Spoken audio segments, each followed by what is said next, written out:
in a way that almost feels normal, even though everything happening isn't normal at all.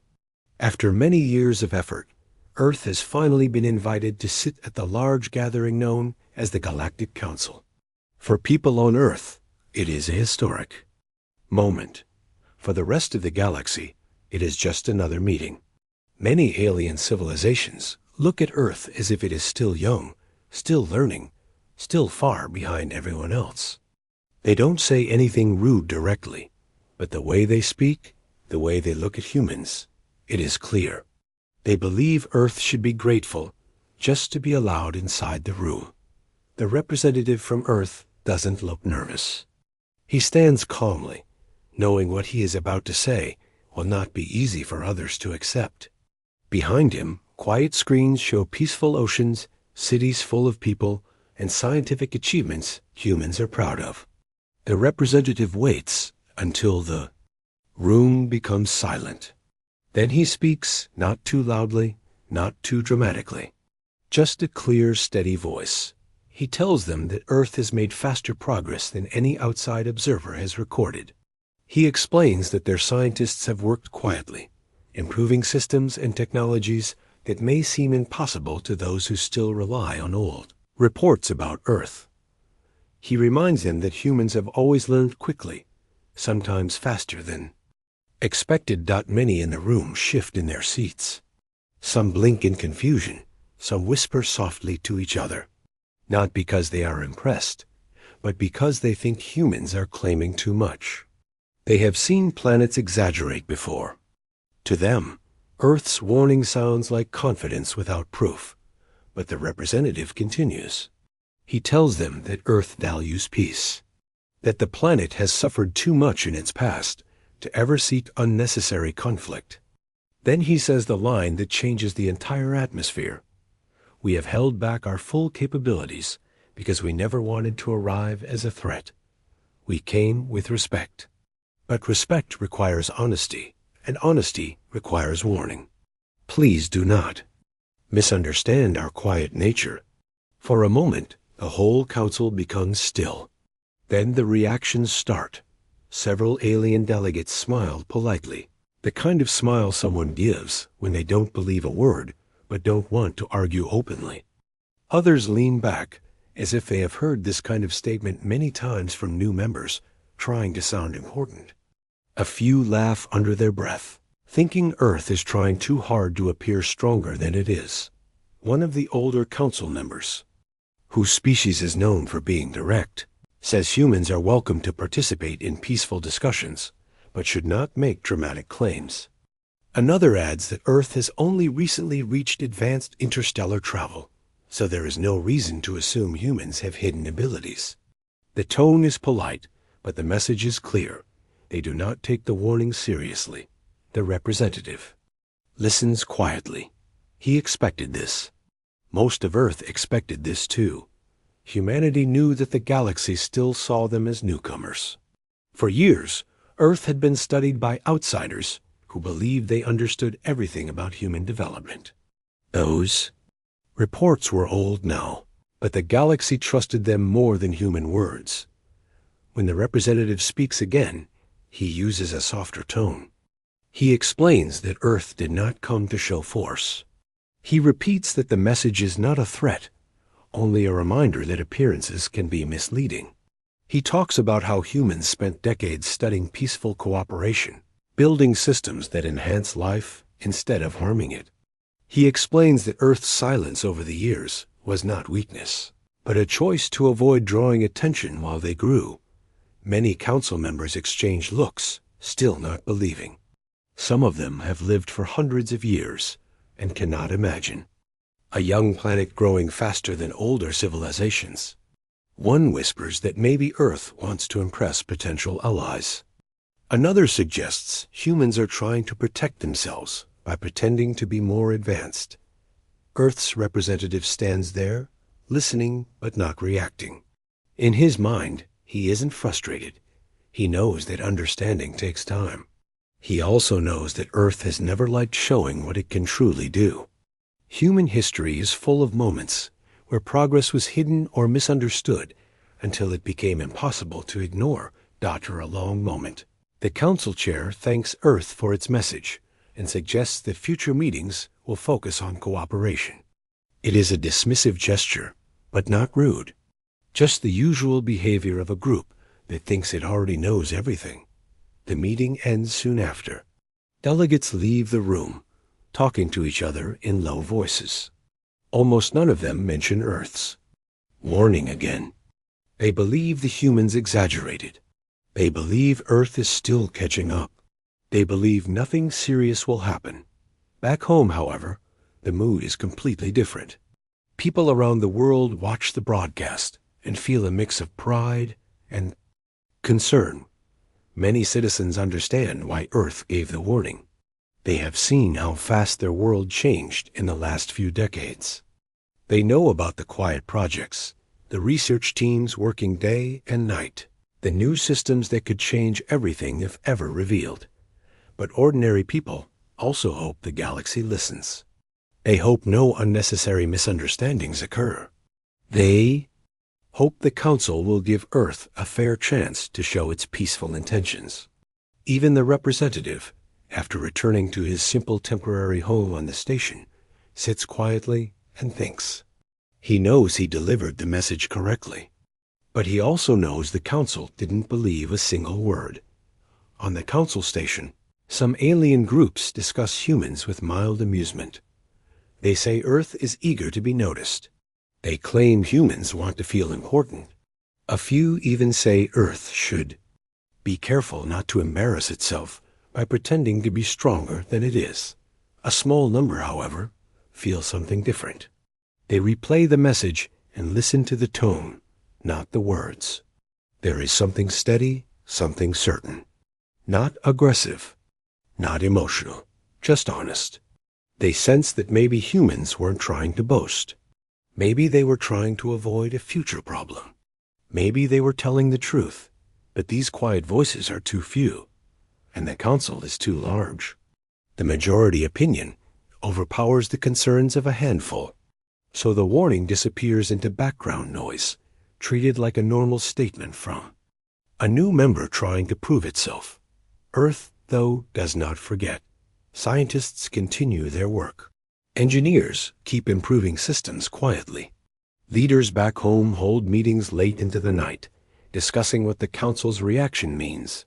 They didn't expect applause or admiration, but they hoped for at least a moment of understanding. Instead, they received a room full of polite dismissal and disbelief. Still, Earth chooses patience. Humanity has been underestimated before, many times in its history. It has survived worse misunderstandings than this. People all over the planet remind each other that respect is earned slowly, not demanded. If the galaxy isn't ready to understand, then Earth will continue to watch, learn, and wait. The representative sends one final message to Earth's leadership that night. It is short and simple, written in a calm tone. They heard us, but they didn't listen. For now, we stay patient. Earth agrees. There is no need to rush, no need to display strength, no need to prove anything. Humanity wants peace first, and only peace. But in the quiet corners of the world, in labs hidden from public view, in research stations deep in orbit, engineers continue their work with steady hands. They are not planning war. They are preparing for the day when proof becomes necessary, not to threaten the galaxy, but to protect Earth's place in it. And far away, on the Council station, a few observers watch Earth's representative walk through the quiet halls, calm and thoughtful. They cannot shake the feeling that something important has begun, something the rest of the galaxy will soon realize, whether they are ready or not. This is how the first part ends, with a warning given, a warning ignored, and a future already moving toward a turning point, even though almost no one sees it yet.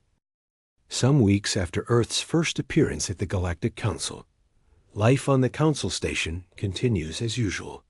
Delegates move from one meeting to another, discussing trade, science, transport routes. and old agreements that have been repeated for decades. To them, Earth is just another new voice in a large room. They don't think much about the warning that the human representative gave earlier. Most believe it was simply an attempt to gain attention. But things start to change slowly.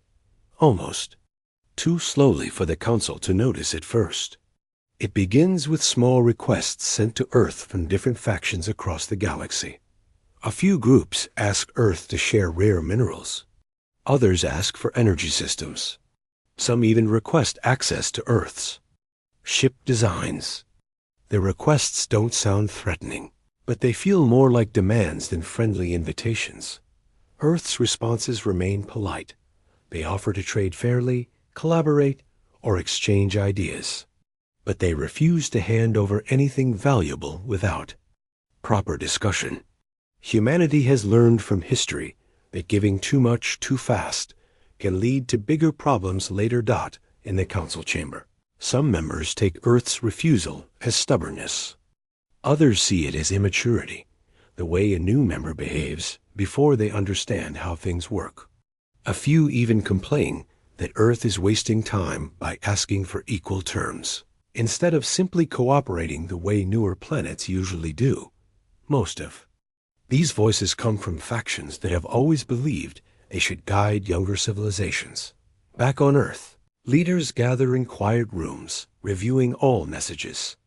They discuss each one carefully, making sure no misunderstanding happens. They don't want to look rude or uncooperative. They just want fairness. People spend long evenings debating how to respond. They talk about what Earth can offer, what Earth should protect, and how to remain respectful without becoming vulnerable. Ordinary people also follow the updates. News channels talk about Earth's new responsibilities and how the galaxy views humans. There is excitement, but also concern. Many citizens feel proud that their world is finally recognized on a large scale, but they also sense that something is not right. They can feel the pressure from outside, a pressure that wasn't there before. A few months pass. The pressure grows stronger. Some alien factions begin sending warnings disguised as friendly advice. They say Earth is refusing too many offers. They say Earth is risking isolation. They say Earth should quickly join certain agreements if it wants protection and influence. The tone becomes heavier. Even though the words remain polite, Earth's leadership understands the meaning behind those messages. Humans have seen similar strategies before in their own past when bigger groups tried to pressure smaller ones into giving up something important. The world remains calm, but alert. Meanwhile, scientists and engineers on Earth continue improving their technology quietly. They do not announce anything. They do not show anything. They simply work. They know Earth must be ready for any situation, not only for defense, but also to stand with confidence in future discussions. Families hear about secret projects, but nothing more. Everything is handled with care, and nothing is presented in a way that could worry the public. On the Council station, human officers stationed there start to notice a change in behavior from others. Some aliens stop greeting them warmly. Others become distant. A few treat humans as if they are being difficult on purpose. A member of one species even remarks, in a friendly but condescending voice, that Earth should learn to respect senior civilizations. The human officer smiles politely, but says nothing. Earth has no interest in starting unnecessary conflict. More time passes, and now the requests turn into expectations. One faction asks Earth to send large shipments of raw materials, claiming it is a gesture of goodwill that every new civilization gives. Another wants access to Earth's communication networks. A third suggests that Earth should pay a certain tribute to maintain galactic harmony. Earth refuses all three, but always with kindness. The responses are calm, simple, and steady. The representatives keep repeating the same message. Earth is ready to work with everyone as equals. No more, no less.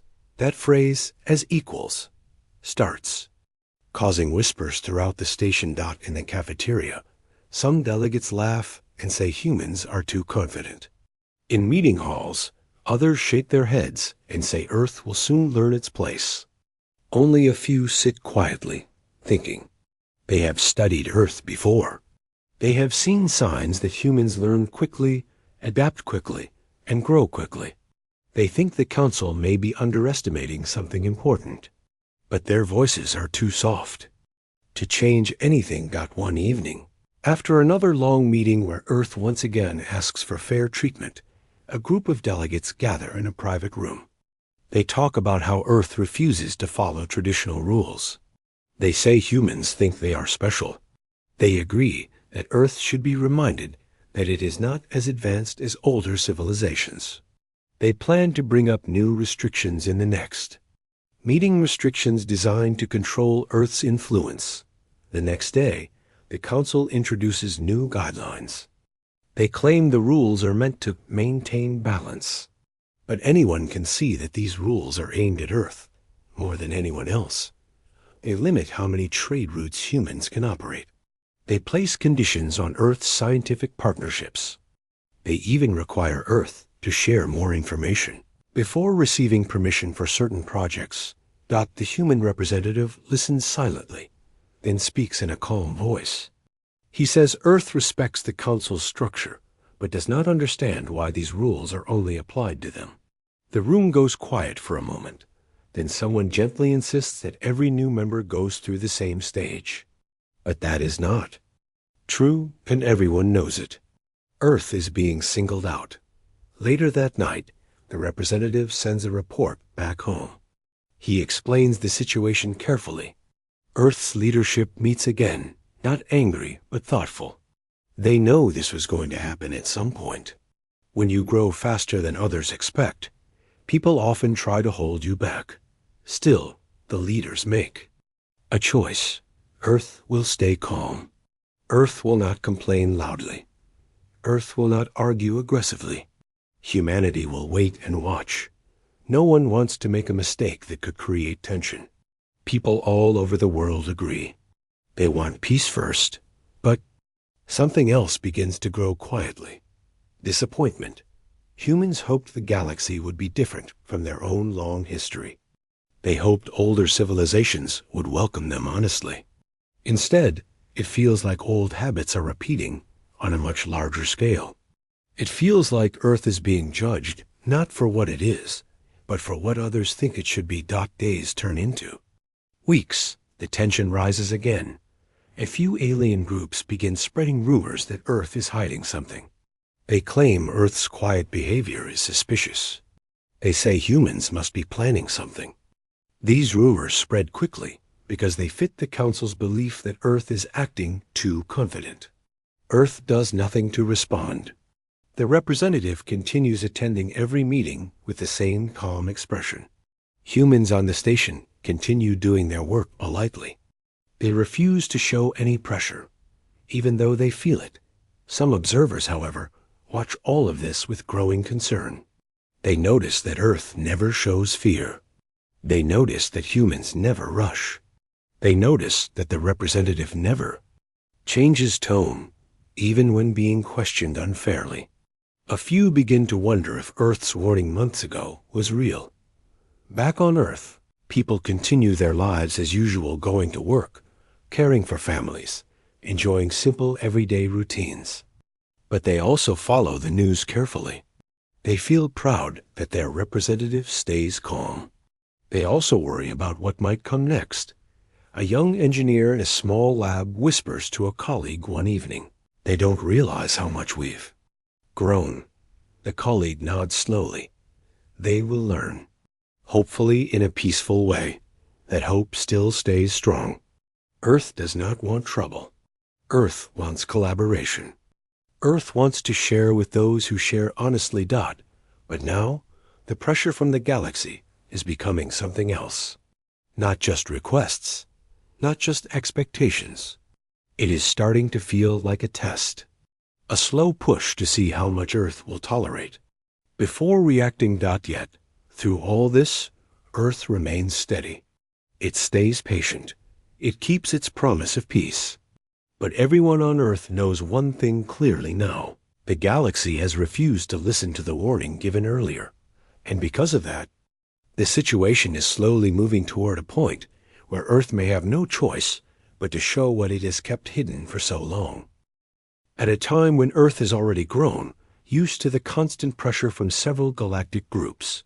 The meetings, the suggestions, the restrictions, the quiet judgments, these things have become almost routine.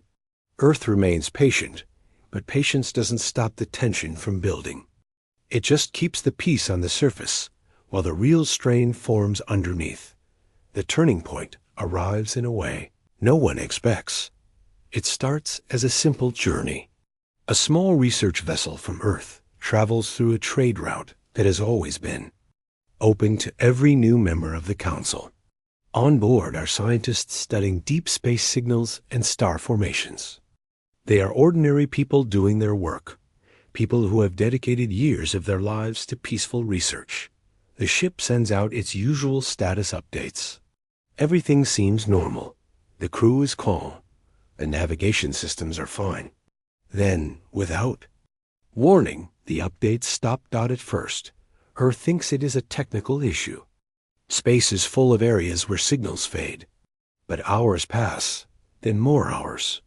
The research team still doesn't respond. Earth tries again and again, sending messages on every frequency. They ask nearby stations if they picked up anything unusual. But no one seems to know what happened. Finally, a message arrives. Not from the research vessel, but from a faction known for controlling a large part of that region. Their message is brief. They claim they stopped the human ship for safety inspection. They claim Earth should not worry. They claim the scientists will be released when the inspection is complete. But Earth knows what that really means. An inspection that no one agreed to. A seizure of a peaceful vessel without warning. A message sent only after Earth asked repeatedly. It feels like something too deliberate to be a mistake. Earth's leadership meets immediately. The room is quiet at first. Everyone knows the importance of staying calm, but the weight of the moment hangs heavy. They know this is not a simple misunderstanding. They know the taking of the ship is a signal, a test to see how Earth will react under pressure. The human representative on the council receives the news while still on the station. He walks slowly into the next meeting room, carrying the information with a controlled expression. He asks for the floor, and the council chair gives it to him, expecting another calm report from Earth. But this time, the representative speaks differently. His tone is still steady, but there is a firmness beneath it that wasn't there before. He explains that a peaceful research vessel has been taken. He explains that the crew is unarmed and cooperative. He makes it clear that Earth expects their immediate safe return. Several delegates shift uncomfortably.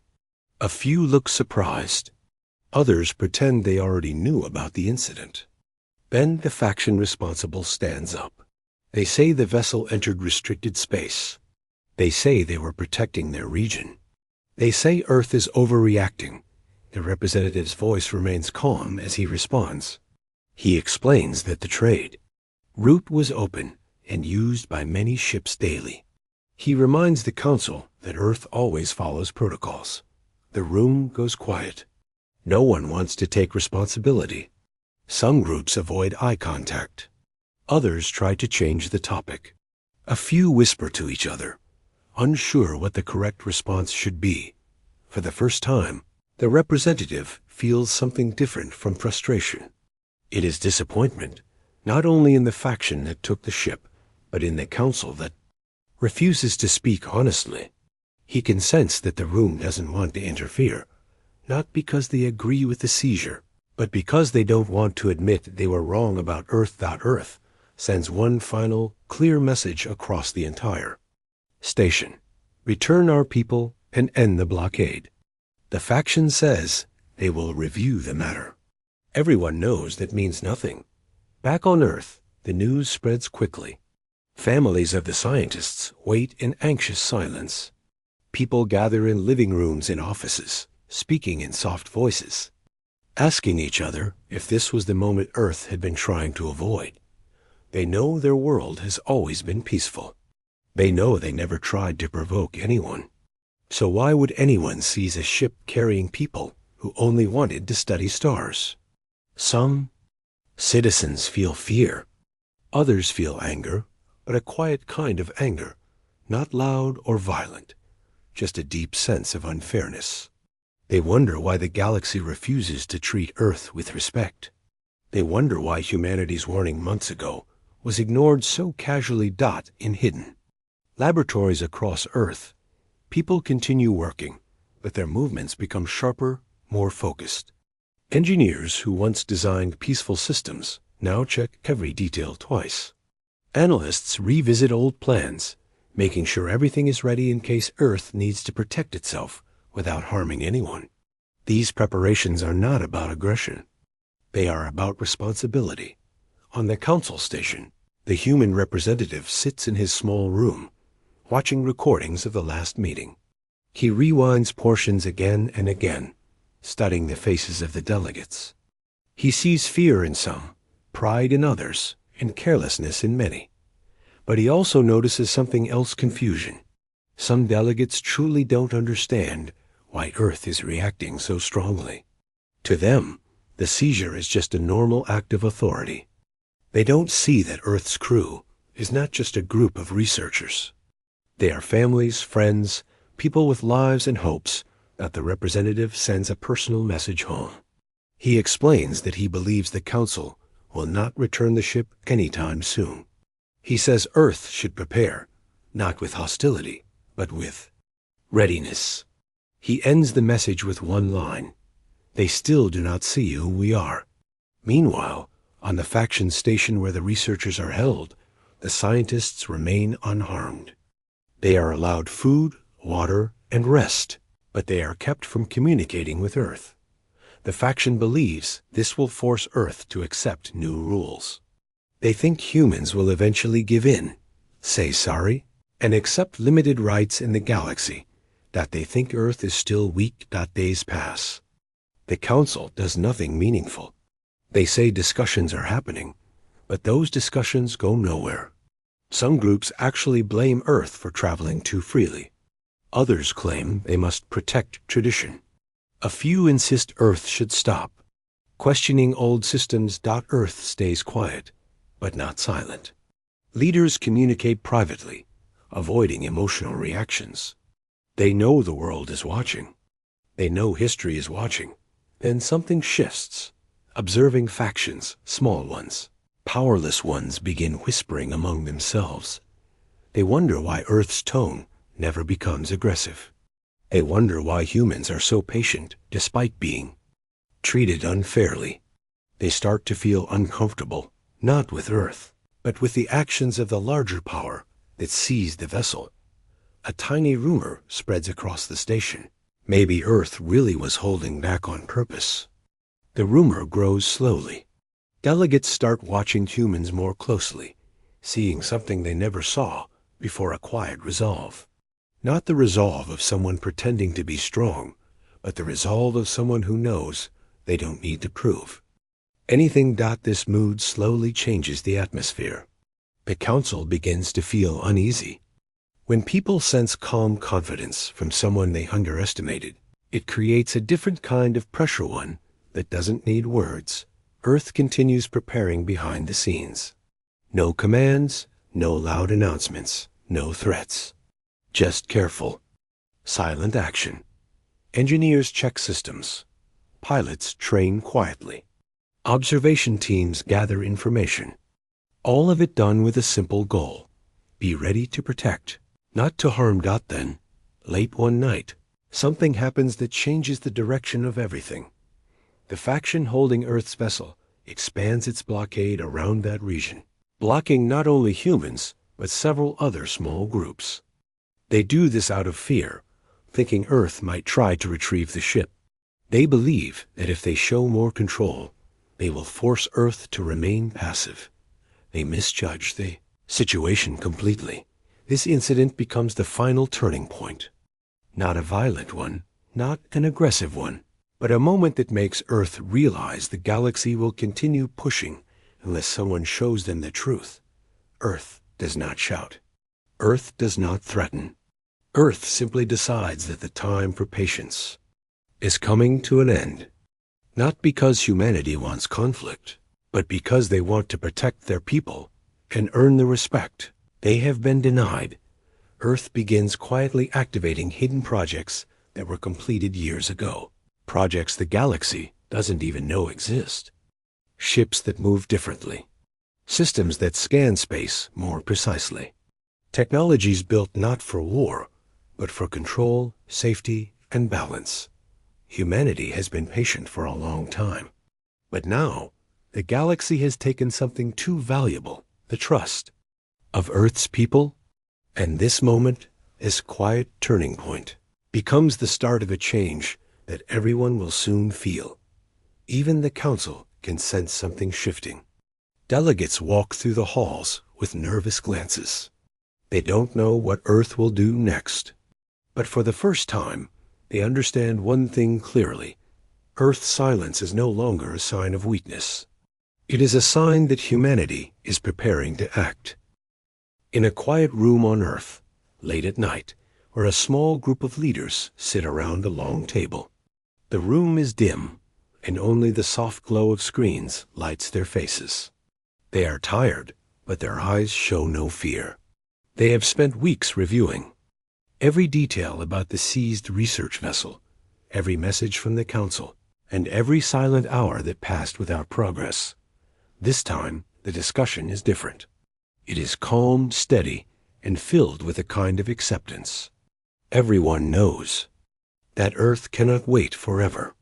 They have watched other planets lose their freedom because they stayed quiet for too long. Earth cannot become one of those planets. Not when innocent people are involved. Not when respect is at stake. A final message is sent from Earth to the Council. It is short and polite. It repeats what Earth has already said many times. We want our people back. We want the blockade gone. There is no anger in the message, but the tone carries something new finality. On the Council station, the human representative delivers the message in person. The delegates listen, shift in their seats, and avoid looking directly at him. Some clear their throats. Others whisper to each other. But no one gives a real answer. They say they need more time. They say further discussions are required. They say procedure must be followed. The human representative thanks them and walks out calmly. But inside, he knows these words mean nothing. The Council is delaying again. And for the first time, even the younger civilizations seated at the edge of the hall look uncomfortable. They sense something is wrong. The air feels heavy. Something is about to change. Meanwhile, on Earth, something is changing. For years, humans have developed new systems quietly, far from the eyes of the galaxy. They built them not out of fear, but because Earth learned long ago that peace does not last unless you can protect it. These systems were never meant to be used unless absolutely necessary. Now, that moment has arrived. Hidden bases across the news planet begin to activate. Pilots who trained in silence now step into sleek vessels kept secret for years. Navigation teams power up engines no one outside Earth has ever seen. Engineers check energy fields that were once only theories. Technicians run final tests on drones designed to repair, scan, and shield, never to harm. Everything is kept quiet. People go to work, children go to school, families continue their routines. No one on Earth panics because nothing Earth is. Doing is meant for destruction. It is meant for clarity, for showing the galaxy what they refused to believe earlier. At sunrise, when the world is just beginning to wake, a group of ships lifts off silently. They move gently through Earth's atmosphere, slow enough that no one feels threatened, but steady enough that the galaxy will notice. These ships are different from anything the Council has ever seen. They glide instead of roar. Their movements are smooth, almost effortless. They do not carry weapons in the usual sense. They carry advanced systems meant to disable harmful actions.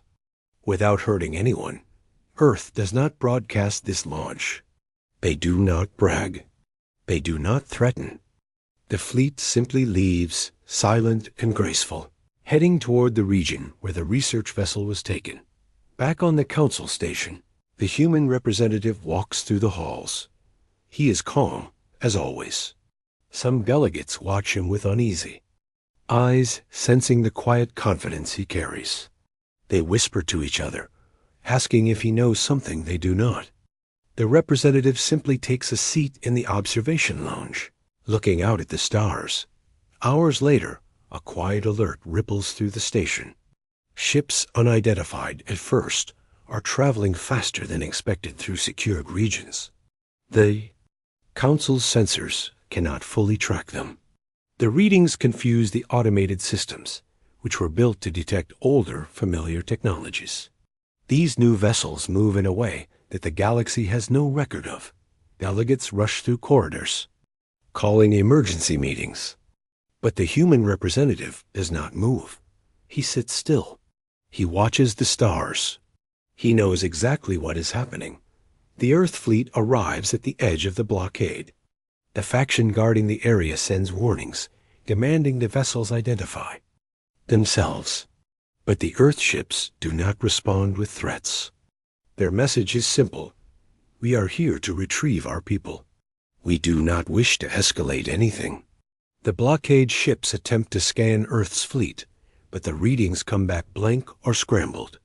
Their systems seem outdated compared to what humans bring. The officers in control grow nervous. They send more messages, demanding Earth return home. But Earth stays calm. The Earth fleet moves closer, but slowly, giving everyone time to think clearly. Then something unexpected happens. Instead of attacking or forcing their way in, Earth activates a set of systems no one has ever seen. A soft blue field expands from the lead ship. It does not harm anything. It does not break anything. It simply shuts down the blockade's propulsion and shields gently, like turning off a set of lights.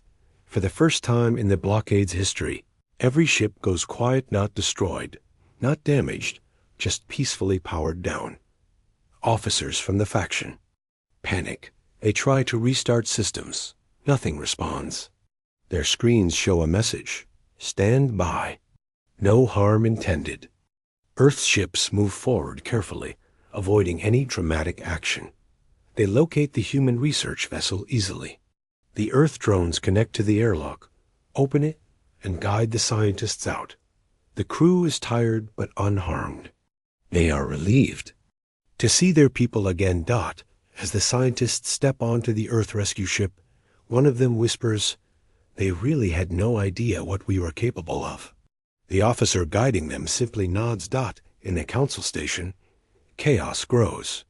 Delegates rush into a large hall, shouting for explanations. Some accuse Earth of breaking rules. Others say Earth should have asked permission. A few insist the blockade was wrong in the first place. But no one knows what to do. Then the human representative enters the hall. He doesn't raise his voice. He doesn't look angry. He waits for the noise to settle. When silence falls, he speaks in a calm, even tone. We warned you months ago that Earth was holding back. We asked for respect. We asked for fairness. But you refused to listen. Today, we retrieved our people safely, without hurting anyone. This is what we tried to explain. Some delegates look embarrassed. Others look angry. A few look thoughtful, as if they finally understand something they should have understood long ago. The representative continues. Earth does not want conflict. We only want equality. We will never follow rules made to restrict us unfairly. If we are part of this council, then we expect to be treated like every other member with dignity. The hall becomes silent again. This time, a deeper silence.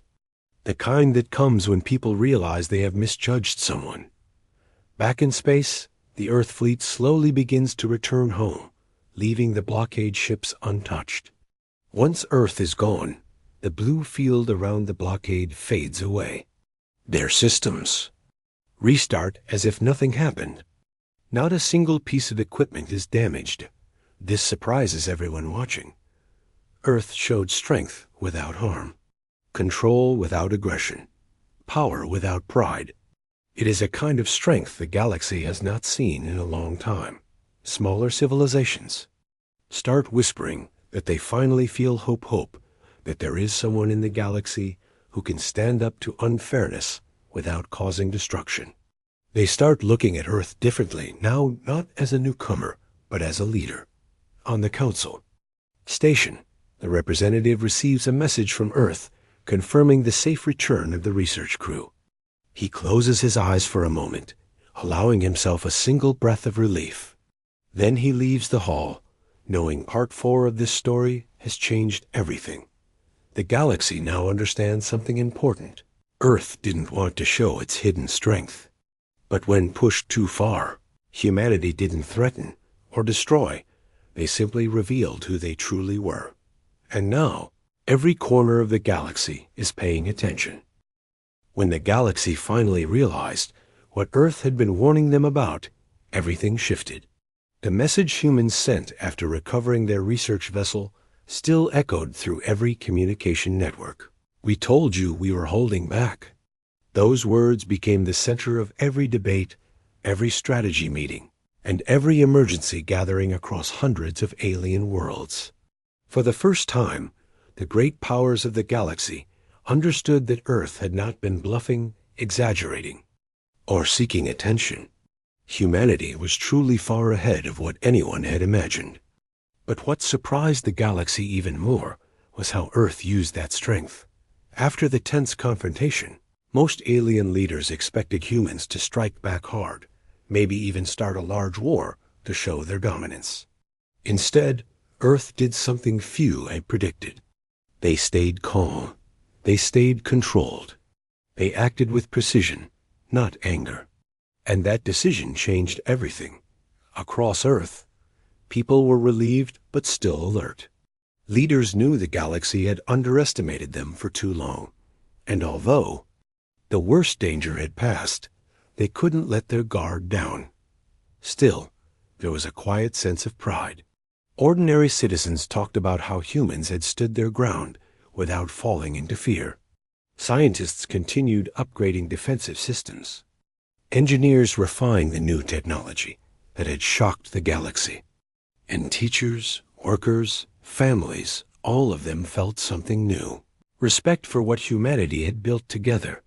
Meanwhile, in the Galactic Council, the atmosphere was completely different.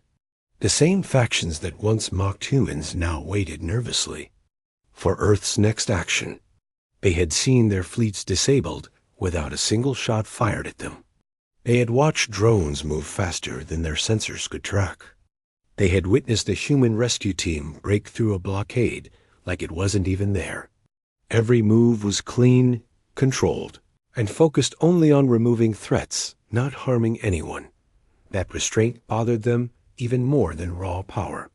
If a species had great strength, but also great discipline, that made them unpredictable and far more dangerous. A meeting was called a full assembly, something that didn't happen often because it required hundreds of worlds to agree. Every representative appeared, some on massive screens, some through shimmering projections, and some in person, all carrying the same question. What does Earth truly want? The moment Earth's representative walked into the chamber, the mood changed. In earlier meetings, they were spoken over, mocked, ignored, even laughed at. This time, no one said a word. The representative didn't arrive with an army, didn't wear armor, didn't bring any threat. They simply stood there with calm confidence. One of the council speakers finally asked the question everyone was silently holding. What are your intentions now? The representative took a moment before answering. They looked around, meeting the eyes of every species in the room. Then, in a steady voice, they said, We do not want war, control, or dominance. We only want respect. We only want fair treatment. We want cooperation, not intimidation. Many alien leaders exchanged looks. They had expected something else: demands, punishments, or conditions. Instead, humanity asked for something simple and reasonable. But Earth wasn't finished. The representative continued. We have shown our capabilities only to protect our people. We acted with care, and we expect that same care from the galaxy. If we work together with trust, we all benefit. If we continue with fear, misunderstanding, or pressure, none of us will move forward. The entire chamber was silent. For years, the galaxy believed humans were reckless and emotional. Yet here, they were, speaking with clarity, offering peace despite the disrespect they had faced. One of the veteran council members finally responded. Your actions were efficient. Some say too efficient.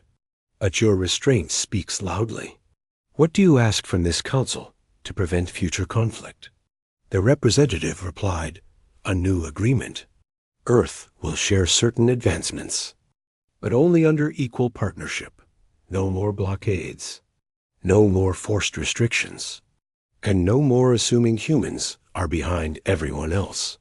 If we are part of this galaxy, we must be treated as such.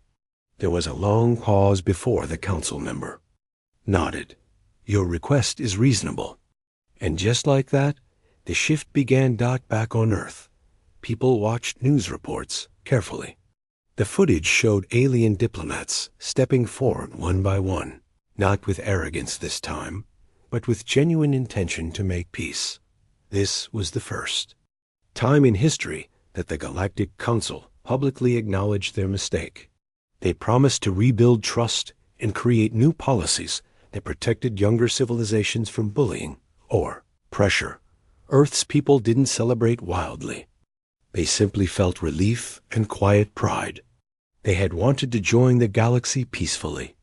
They never wanted to be feared, but they also couldn't allow themselves to be pushed into a corner. Now, finally, the galaxy understood the message.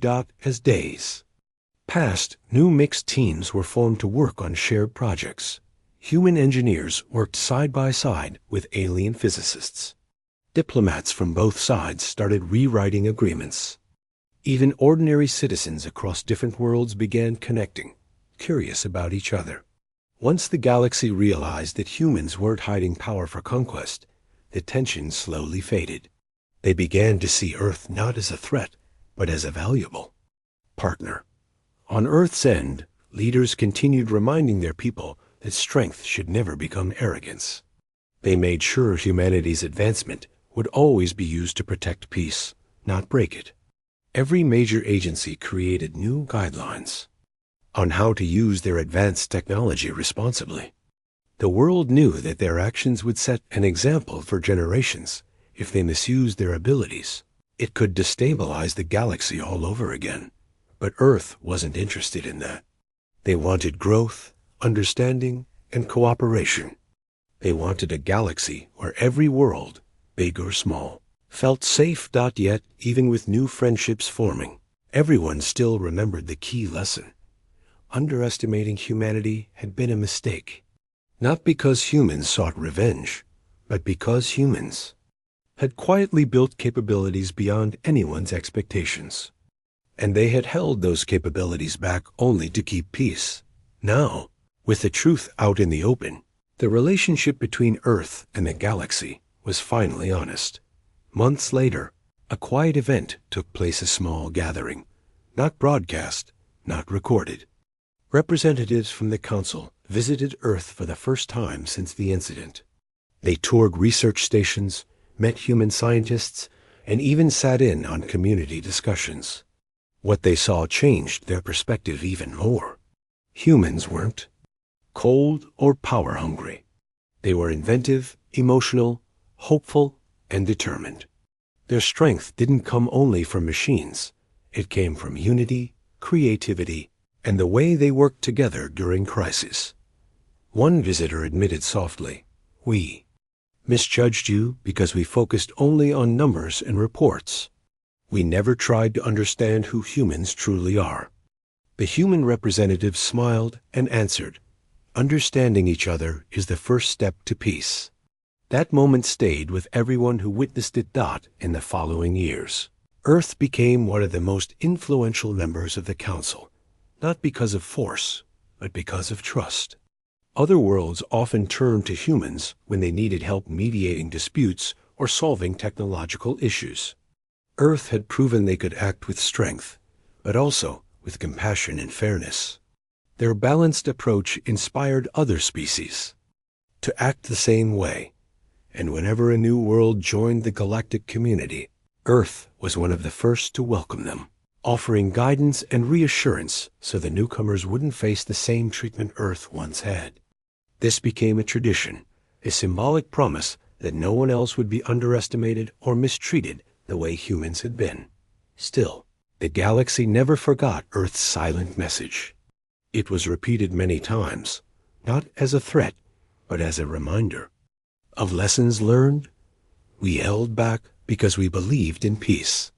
Just don't mistake peace for weakness. And so, Earth moved forward, not as the most feared force, but as a respected and trusted ally. A civilization that proved strength is not shown by how loud someone speaks, but by how wisely they act when tested. In the end, the galaxy paid not with destruction, but with understanding. Because the real price of ignoring Earth's warning wasn't war. It was realizing too late that humans had been offering friendship from the start.